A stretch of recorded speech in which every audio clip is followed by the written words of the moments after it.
Bonjour, bienvenue dans cette vidéo qui est le corrigé du DM numéro 1 de 4e.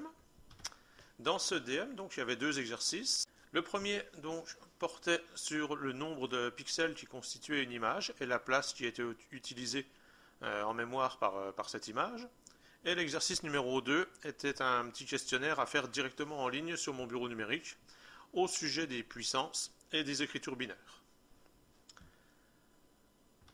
Alors, dans le premier exercice, on s'intéressait à la caricature d'Einstein qu'on avait utilisée en cours quand on a travaillé sur les écritures binaires et sur le stockage d'informations par un ordinateur. On disait ici que sur cette image, le scanner avait été réglé à 240 pixels par pouce, c'est-à-dire qu'il y avait 240 pixels pour 1 pouce sur l'image, et 1 pouce, ça correspond à 2,5 cm. Ce qui veut dire donc que chaque segment de longueur 2,5 cm de l'image contient 240 pixels. Et on demandait donc déjà combien est-ce qu'il y avait de pixels sur un segment de longueur 1 cm. Et bien pour cela, on va diviser 240 par 2,5. Donc 240 divisé par 2,5, ça fait 96. Ça signifie donc que chaque segment de 1 cm contient 96 pixels. Et donc si on vérifie, sur la première portion de 1 cm, on a 96 pixels. Sur la deuxième, celle qui est en rouge ici aussi. Et sur la troisième, qui ne fait que 0,5 cm, on aura 48 pixels. Et si on ajoute 96 et 96 et 48, on retrouve bien donc les 240 pixels pour le segment de longueur 2,5 cm.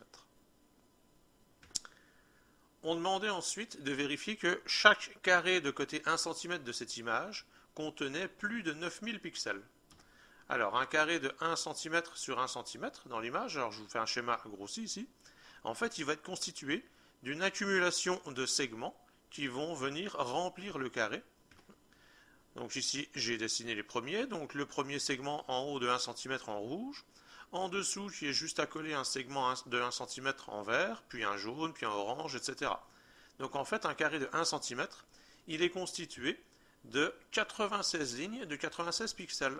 On a 96 pixels pour le segment rouge. Ici, comme on a 1 cm, on a 96 pixels aussi. Et à chaque pixel sur ce côté-là, on a une ligne de 96 pixels qui correspond ici. Donc en fait, le premier pixel ici serait rouge, le deuxième vert, le troisième jaune, le quatrième orange, etc. Et donc chaque pixel qui est ici est le dernier pixel d'une ligne qui en contient 96. On a donc 96 lignes de 96 pixels chacune.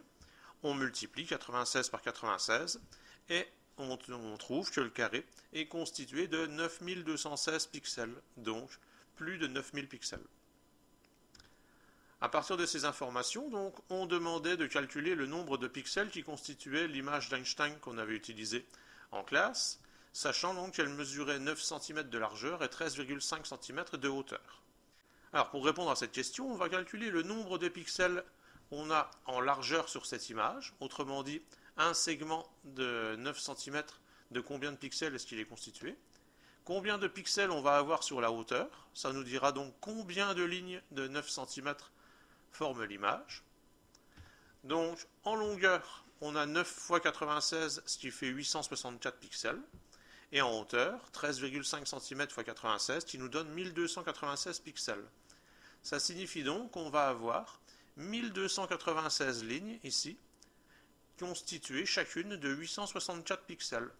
Pour avoir le nombre total de pixels, on va donc multiplier 1296 par 864, et ça nous donne 1 119 744 pixels. On demandait d'arrondir le résultat au millier le plus proche. On va donc commencer par encadrer 1 119 744 par les deux milliers les plus proches de ce nombre. C'est donc compris entre 1 119 000 et 1 120 000. C'est plus près de 1 120 000, donc on arrondira à 1 120 000, ce qui signifie donc que cette image elle contient grosso modo 1 120 000 pixels. Et dernière question, on a vu en classe que chaque pixel, la couleur de chaque pixel était codée par 3 octets. Donc on demandait combien d'octets cette image utilise en mémoire. Eh bien, on a donc 1 120 000 pixels qui sont chacun codés par 3 octets. Donc en tout, 1 120 000 x 3, c'est-à-dire 3 360 000 octets. Si on l'exprime en mégaoctets, un mégaoctet ça correspond à 1 million d'octets, donc 3 360 000 octets, cela représentera 3,36 mégaoctets. L'exercice numéro 2 était à faire directement sur mon bureau numérique. C'était donc un formulaire, c'est-à-dire une série de questions à laquelle il fallait répondre en ligne. Alors, première question. On donnait donc ces 5 nombres A, B, C, D, E avec leur écriture binaire. Donc on disait qu'une case noire correspondait à 0, une case blanche à 1. Et on demandait de ranger ces nombres dans l'ordre décroissant, c'est-à-dire du plus grand au plus petit. Alors, première possibilité, on pouvait chercher l'écriture décimale de chacun de ces nombres. Mais on avait vu en classe, au cours de l'activité sur ces écritures-là, qu'on n'avait pas besoin de passer par la transcription en écriture décimale de ces nombres-là pour pouvoir les ranger. Parce que plus un nombre était constitué de cases blanches dans sa partie gauche, plus il était grand. Une case blanche à gauche, ça valait plus que toutes les cases blanches réunies ensuite. Donc, si un nombre commence par une case blanche ici, il est plus grand que n'importe quel nombre qui va commencer par une case noire. Ça veut dire que les nombres C, D et E sont déjà plus grands que les nombres A et B. Ensuite, si on veut comparer les nombres C, D et E, alors on regarde la deuxième colonne. C est constitué d'une case blanche ici, D et E d'une case noire. Ça signifie que C va être plus grand que D et que E. Il faut ensuite qu'on compare D et E. Donc D et E commencent de la même façon ici, et dans la troisième colonne, on a une différenciation entre les deux. D contient une case noire, E contient une case blanche. Ça signifie que E va être plus grand que D. Et maintenant, si on compare A et B, donc ils commençaient tous les deux par une case noire, la différence se produit dès la deuxième case. A contient une case noire, B contient une case blanche. Ça veut dire que B sera supérieur à A. Et donc, on a notre ordre, c'était C supérieur à E, supérieur à D, supérieur à B, supérieur à A. Pour la deuxième question, on demandait de ranger les 5 nombres qui étaient donnés dans l'ordre décroissant. Donc, ces nombres étaient donnés sous forme de puissance. Donc, pour cela, il suffisait de calculer A, B, C, D et E. Donc, A, c'est 4 puissance 3, c'est-à-dire 4 fois 4 fois 4, ce qui fait 64. B, 1 puissance 10, c'est 1 fois 1 fois 1 fois 1, avec 10 nombres 1, et ça fait toujours 1. C, c'est 3 puissance 4, 3 fois 3 fois 3 fois 3, ce qui faisait 81. D, 3 puissance 2, c'est 3 fois 3, ce qui fait 9. Et E, 2 puissance 3 moins 3 puissance 2. 2 puissance 3, c'est 2 fois 2 fois 2, ce qui fait 8. 3 puissance 2, on a vu que c'était 9. Et 8 moins 9, ça fait moins 1. Une fois qu'on avait calculé ces nombres, on pouvait les ranger dans l'ordre décroissant, ce qui nous donnait donc C, puis A, puis D, puis B, puis E.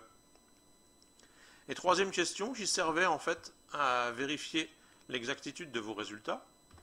On demandait donc de reporter les réponses que vous aviez données à la question 1 et à la question 2, et ensuite de comparer les deux séries de réponses. Quand les lettres étaient les mêmes, on gardait le symbole, on gardait la case blanche, et quand les lettres n'étaient pas les mêmes, donc on noircissait la case.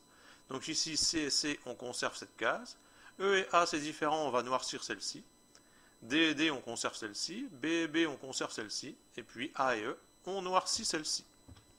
Ça nous donnait un code, donc flèche vers le haut, flèche vers la gauche, flèche vers le haut, qu'on saisissait donc à l'adresse qui était donnée en dessous sur Loki. Alors Loki, en fait, c'est des cadenas virtuels. Donc là, on avait le code d'ouverture de ce cadenas, et ça nous permettait donc de vérifier l'exactitude de notre réponse. Voilà, donc en se rendant sur Loki, sur l'adresse qui était donnée, on obtenait cette page-là, dans laquelle on demandait de saisir le code de déverrouillage. Donc, si le code était faux, par exemple, je vais faire bas, bas, droite. Donc, ça nous indiquait que le code était incorrect, ce qui veut dire que donc les réponses qu'on avait données avant étaient fausses.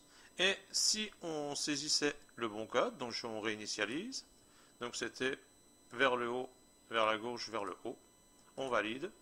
Et donc, on disait que le cadenas était ouvert, donc qu'il y avait de grandes chances que l'exercice soit correct.